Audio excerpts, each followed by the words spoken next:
Hey there, welcome to our quick and easy guide on how to reset email account password from cPanel. In just a few minutes, we will see how it's done.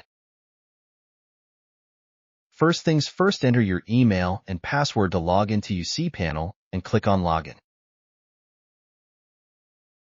Once you've clicked on email accounts, you'll find a list of all the email accounts that are currently active.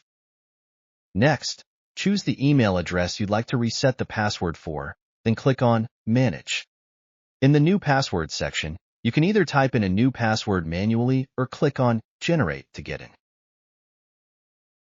To apply these changes, simply select Update Email Settings. You'll see a success message once it's done. That's how you can reset email account passwords using cPanel with ease. We hope you found this tutorial helpful and informative. Be sure to give it a thumbs up, share it with your friends, and hit that subscribe button for even more awesome tutorials.